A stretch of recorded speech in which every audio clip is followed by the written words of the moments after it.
Hey guys, this is Locke. In this video, I'm going to do a review on, I don't know how to say his name, Ghul something. I'm just going to call him as Ghul because I don't know how to say his whole name. But this is going to be an in-depth review on Ghul. It's been requested by a few people, that's why I'm doing it. Usually I don't really focus in on just legendary characters, but a few people have requested it, so I thought I would just do it for them. Um, he is a fantastic character. He plays multiple roles, and really you can bring him just about anywhere because he always has something to offer. To start with, let's go over his skills. So his ultimate, it targets the entire board. You can't hide from it. Anywhere you're on the board, it will attack you. This is especially useful for PvP when people are positioning their units all over the place, trying not to get hit by an AOE. With his attack, you can't hide from it because it just targets the entire board. He is good in both PvE and PvP. And I'll get into the reasons why in a bit, but let's just go over his skills. So, as I said, he deals pretty significant damage, the 720% attack multiplier at target's entire board. And it has a 75% chance, when you level it up, 100% chance to afflict one of the most useful debuffs in the game. This is the attack penalty debuff. In my previous video that I just released before this one, I gave an example of why this is so powerful. I had a group of level 1 units fighting a level 55 boss, and with an AoE, the boss wiped them all out. I did the exact same thing. I didn't change any gears. The only thing I did different was apply an attack penalty 1 debuff. So the attack penalty 2 is even more stronger. But anyway, I applied the attack penalty 1 debuff, and everyone survived. Because this debuff is just so powerful, and he has it on 100% chance. So he has a stronger version at attack penalty 2. So already just this inclusion of this debuff will make you want to bring him in so many places because it's just that powerful. But that's not all he does with the skill. He also heals everyone. He heals everyone by 10% of target max HP. And as he's healing, he also dispels all debuff from all allies. Um, so in this game, you can have dedicated healers, but as you start progressing into other, higher tiers, you also kind of want to bring as much DPS as possible as well. So if you can bring units that can DPS and heal, that's great. And he does that. He does a lot of DPS, but now he also does healing, and then on top of that, he also dispels all debuff from all allies. A lot of the units that can dispel debuffs, they can only dispel like say 1 or 2 debuffs. He dispels everything. And on top of that, if your units are afflicted with debuffs, when he dispels them, he also grants everyone extra healing for each debuff that's dispelled. So just this one skill does so much things. It has a huge attack multiplier, and as it is attacking everyone, it gives them a attack penalty down debuff, and on top of that, it heals your team and it dispels any debuffs on your team. Uh, this one skill is like something an entire like just this one skill is doing basically what entire other units do, and this is just one skill. So that like he's so good. You can bring him in so many places. Anyway, that's just the first skill. Let's go to the second skill now. Second skill has a 100% chance of inflicting stun to the enemy for 3 seconds. Okay, that's already good. And then, at the same time, it also deals 150% of damage every zero point 0.6 seconds. So this actually, whenever you cast it, it ticks 4 times basically in that 3 seconds. So the attack multiplier becomes 600% of damage. So you do 600% of damage over 3 seconds, and you are also afflicting stunned for that entire duration. And then on top of that, you also steal 3% of their ultimate energy. Now, that again, it applies 4 times. So you're stealing 12% of their ultimate energy. This means you're reducing the target's energy by 12% and also increasing your own energy by 12%. And then you also heal yourself for 150% of attack. Again, this is 600% of attack because it takes 4 times. This is massive. Again, like this one skill does so many things. It stuns enemies, which is especially good for PvP fights, because in a lot of PvP fights, the more you can control an enemy, the better your odds are of winning. So it's great for that. And then for for PvP, sorry, for PvE fights. Did I say PvP? Okay, so for PvP fights, it's great that you're able to stun enemies. For PvE fights, it's great that, especially boss fights, it's great that you're able to reduce the boss's ultimate energy. In several videos I've made before, I've talked about controlling the boss's ultimate energy because sometimes their total skill recharge time is about 18 seconds, and for most units, your ultimate recharges every 20 seconds. So you need to find a way to reduce the boss's ultimate energy in some way. And bringing this guy, he will do that because he is able to steal 12% of the ultimate energy. And this is, again, every 10 seconds. So in a 20-second period, you will basically be able to steal 24% of the boss's energy, right? I mean, that's massive. And then on top of that, he's also healing himself as well. So, and this is a massive heal. Just take a look. First of all, let me show you the gear I'm using. I'm just using purple gear, but take a look at how much he heals against this boss, just to give you an idea of how big and how massive this heal is. And it doesn't matter how much damage he does because this heal, with this gear, will always heal for this much. 6,420 times 4. So that's over 24,000 health that he's regaining every 10 seconds. I mean, 10 seconds when you fully skilled him out. If you didn't fully skill him out, it'll be every 12 seconds.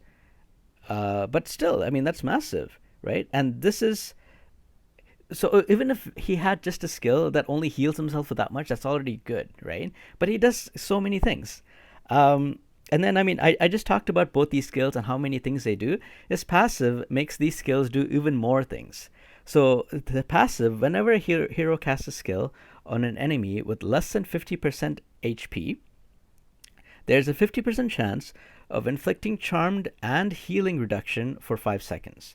So the first condition has to be that that whoever he's attacking has to have less than 50% HP. So this is only good for about, I guess, half the fight, but it's still pretty good. Charmed is a great what is it called? Controlling effect to use on enemies. It's especially good in PvP scenarios because what Charm does is it forces them to attack someone else with a basic attack, like they're fighting their own team. This also means that you're reducing their damage output to you because they're not focusing on you, and it lowers his own health because they're fighting each other. So I mean that's great, and it's for 5 seconds, and it's for both skills. It applies for both skills. So in a, say, 20-second period, you will probably get this skill off once, and you'll get this skill off twice. So in a 20-second period, you have 3 chances to apply Charmed for 5 seconds each. If all of them land, I mean, hypothetically, let's assume that the enemy stays below 50% health for the entire 20 seconds. Hypothetically, you have a chance of charming this unit for 15 seconds out of 20 seconds, right? The way this is set up. There's also healing reduction. It reduces the target's healing by 50%. And if this skill fails to inflict charmed, they instead get accuracy penalty 2, which reduces their accuracy by 50%. This is really kind of geared towards PvP, I think, because like accuracy debuffs and charmed controlling effect and also healing reduction, these are usually more important for PvP than PvE. Healing reduction could be good for some PvE bosses because some of them do heal, like the Phoenix boss and then the Grave of Rot. Those bosses do heal, so I mean, having that, sure, it helps a little bit. But for PvP, Charmed is massive. Accuracy penalty, okay, again, there are some bosses that do debuffs. Like when I did my Grave of Rot video, I was talking about, well, if you're going to do this, I don't really recommend you do, but if you are going to do this, you should maybe you can try to bring your units with high resistance. So this guy, bringing him along in that team would help because he would additionally reduce the boss's accuracy by 50%. So not by 50%, but just like, by base 50. And so bringing high resistance and lowering the boss's accuracy basically goes hand in hand. It's another way of basically increasing resistance. So there's just so much he does, and you can bring him in any boss fight you want, you can bring him because he always has something to contribute. There isn't any boss fight, first of all, that you don't really want attack penalty anyway, right? And then on top of that, he is healing. If any of the bosses apply debuffs to you, he can get rid of them, all of them, not just one or two. He self sustains. He sustains your team, and he just has very high multipliers on all his attacks. I mean, just this second skill has an attack multiplier of 600%, and a lot of units have attack multipliers on their ultimate of 600%, right? So he is just a massive powerhouse. His captain skill, it's okay, I think. It only really applies in Gladiator in the arena for PvP. I find that a lot of legendary units are actually geared that way for their captain skill. Like most of them have something to do with the Gladiator arena. Otherwise, it just you can see like all three of these that I'm looking at, they're all very powerful units, but all their captain skills is really just for the arena. And I think that's good that they set it up that way. So for PVE, uh, there are other units whose captain skills that you can bring. So if you don't have this unit, you don't feel stifled in PVE scenarios that you're not because accuracy is a really good thing to bring in PVE. In PvP, it is important, but I think there might be other things that are more important. I mean, I don't know. We'll talk about PvP some other time, but that's what this skill does. So how do I rate him? I think he's one of the top most powerful legendaries in the game. I would probably say within top five, um, because I mean, where would you not want to bring this guy? There isn't a single scenario I can think of where you don't want to bring him because he just does so much. Um, so that's how I would rate legendaries. For example, this guy. Oster, I've heard, is a top tier legendary, and I agree, he is. But he does one thing, and he does that one thing very well. The one thing that he does is that he does a lot of damage. The way he is geared, you don't even need to bring a secondary frost unit to apply frost. Once he applies frost himself, he will just keep going. So he is just so good in what he does, and that is applying damage. But there are places where you just can't bring him because in some stages the boss's damage output is just so high that everyone on your team needs to have some kind of secondary effect than just damage. Like you want to bring everyone that can either add to your survivability or everyone that also has a secondary function like applying a attack penalty down debuff or some kind of shield for everyone or something, some secondary function. You might find stages like that. Right now, I mean, I'm at level 100, and so all of my units are, have more health and more defenses. So most of the time, I don't need as much survivability as I did when I was level 70, when I was level 90. But when I was level 70 and level 90, there were some dungeons that I just could not bring Oster because my whole team needed more survivability, and it was worth it for me. I mean, that was the only way I could really do the dungeon by sacrificing him and bringing somebody else that will do damage, not as much as him, but they also, heal or do something else. But with this guy, with Ghul, there's nothing that, like there's no reason for you to bench him because he always adds something to your team. So because of that, I would rate him higher than Oster, although Oster does more damage. You know, you can just bring this guy to anything that you want, whereas Oster, you like there are some cases where you don't want to bring him. It's also in PvP scenarios as well. I think this guy is more powerful than Oster because Oster does a lot of damage, but I mean, so does he. It's debatable who does more because there are many other factors to look at in PvP. But this guy also controls the enemy, right? He can charm the entire team if things work out correctly. But even if he doesn't charm the entire team, he also can stun the team as well. He can increase his own alt gauge. Also, there's another thing I wanted to briefly mention, which is his recharge time is longer than most other units. It starts at 27 seconds and it goes down to once every 24 seconds. However, that's a little bit misleading because of his second skill.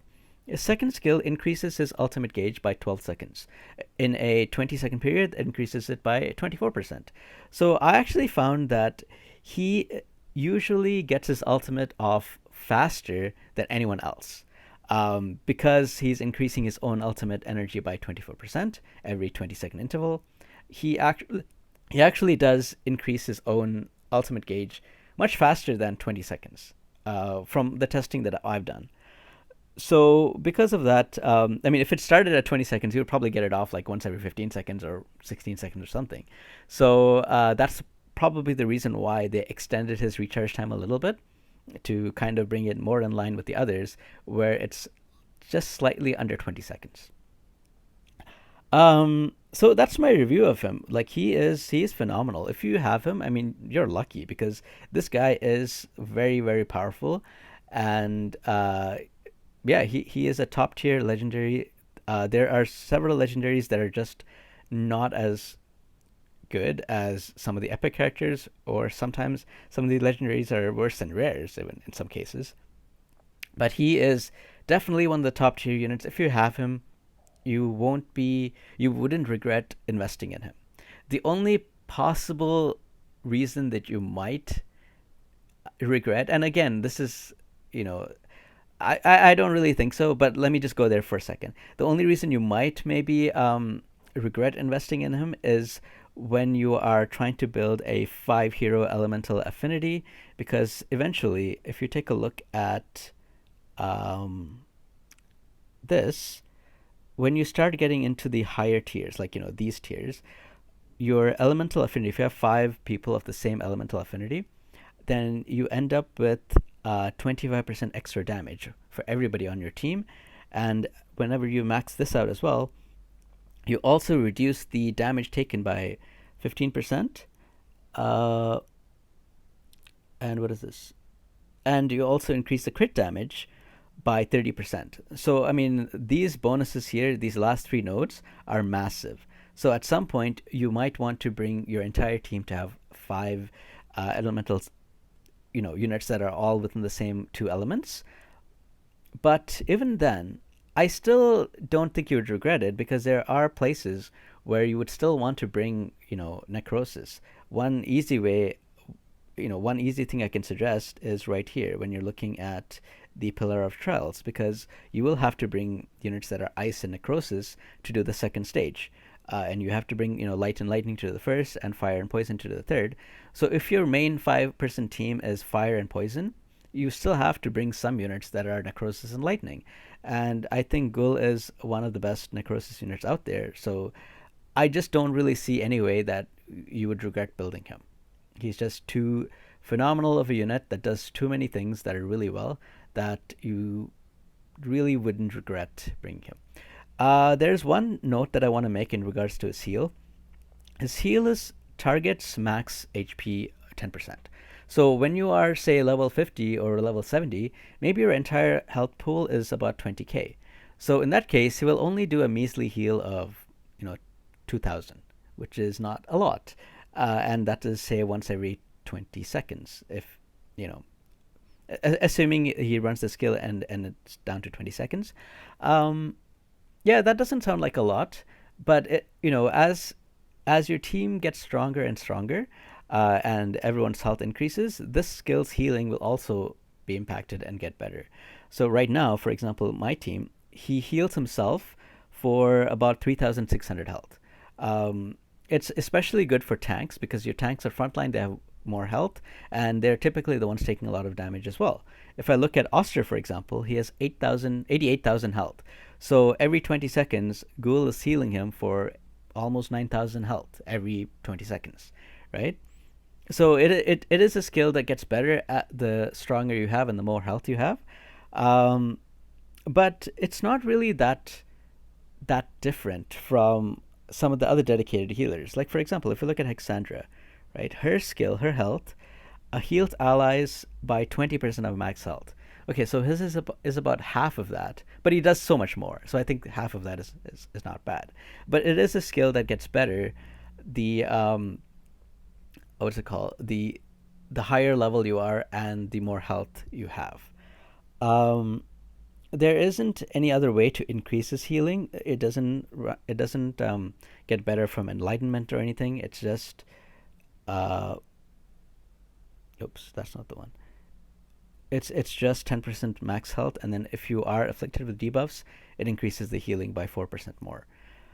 And it also targets the entire map. There are a lot of other units when they're healing, they target a specific area, but he heals no matter where you are, and he dispels all your debuffs no matter where you are. I feel like I'm repeating myself now. So, in short, he is a fantastic unit. If you have him, use him. You will not regret it. That's it for this video. I hope you guys have a good day. Take care now.